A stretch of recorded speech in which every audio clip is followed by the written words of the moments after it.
Welcome back. Well, exciting news for all you techies. Microsoft unveiling Windows 10 next week. Here with a little preview of what to expect, Stan Prager from GoGeeks. Stan, thank you so much for joining us. Hi, how are you? Thanks for having me. We're doing well, Stan. You like the setup Being here? on my set, I do. This is very Star Trek. Yeah, the lighting. This is perfect for a geek guy like me. It really this is works awesome. for you. I really like it. So Windows 10, this is something that, I mean, it's going to be accessible to a lot of people. What can folks expect with Windows 10 that's different from the current operating system? Okay, so the most important thing to know is that Windows 10 is going to officially be available on the 29th. Now, that's next week, okay? Now, the most important thing to know is that it's a free upgrade, the first time ever, a free upgrade from Microsoft. If you're running Windows 7 or you're running Windows 8, you can upgrade for free on it. The big question is should you do that? And I would say no. I would say wait, because it's brand new. We don't know what's going to happen with it. You might also ask, why does it say Windows 10 and not Windows 9, right? And the reason for that is because Microsoft had such a beating from how bad Windows 8 went that it wanted to like start all over again. So this is like a brand new evolution. We're going to start from scratch with Windows 10. The joke among the geek community is that 7, 8, 10. Right, they just want to skip ahead and get to double digits, right? Does that really make that much of a difference, skipping one number? Psychologically, maybe? It's not going to make any difference now. Yeah, 7, 8, 9 is now, is the reason it's free because they felt bad about how they've screwed up the operating system? They really hurt themselves with the Windows 8 launch, and I think if you remember correctly from the past, essentially, every other Windows operating system has been a disaster. So you had Windows 98, which was great. Remember Vista?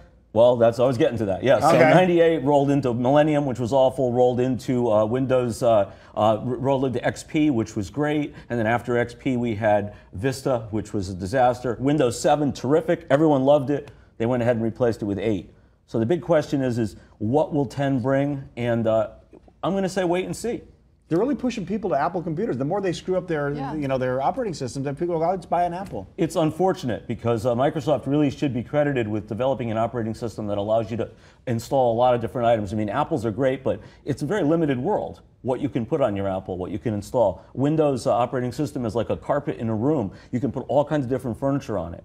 So when they come out with a bad operating system, it's like having a really bad carpet in your living room. Yeah, and you're kind of stuck with it, right? You are, because you just had it laid, right? Yeah, what are you going to do with that carpet, right? Yeah. It just got put down. What are some of the biggest changes that folks can expect if they're just too tempted and they want to install the free trial of Windows 10? So what's cool about it is that the start menu will be coming back. All right. Now, many people, you're a Mac person, right? So you probably haven't missed this. No, we have Windows here. Okay, yeah. So the start menu disappeared with Windows 8. So it's really difficult to find all files. Yeah. I hate those. My parents' computer has it, and all I do is scream anytime I move my mouse too far. Yes. Well, so the goal was with Windows 8, which was a disaster, but the goal was to develop an operating system that could work cross-platform. In other words, be on your phone, be on a tablet, be on whatever. So that's why they came out with those giant, apps. But it didn't work. So now they're going to give you the option of using that like Windows 7 or Windows XP with a regular desktop and with a start menu.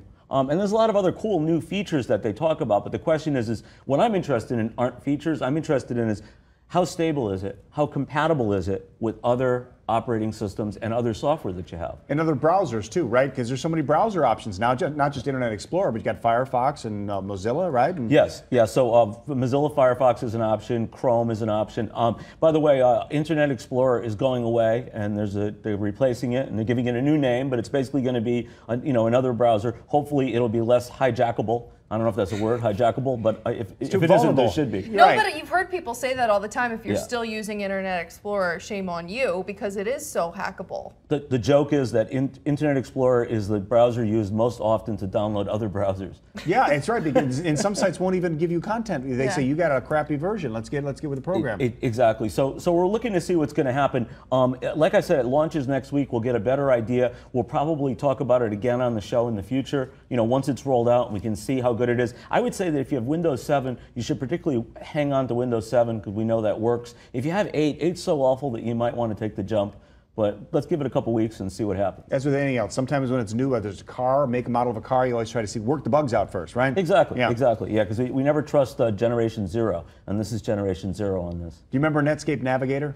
I do. I love Netscape. Remember that when the internet first came out? Yeah. Way back before you were born? I think I was tinkering around then. You were? Yeah. I mean, little Fisher-Price Yeah, I internet? remember going on and just playing on Paint. That's my big Yeah. thing that I did with computers. Yeah, so that was a long time ago. It was Lincoln was president then. Stan, always good to see you. Always good to see you guys. Go Thanks for Geeks having in me. Longmeadow. East Longmeadow. East Longmeadow. You were close. You can open Yeah. a store in Longmeadow. I'll open it with you. I guess I'll have to now. Business partners now. Coming up next.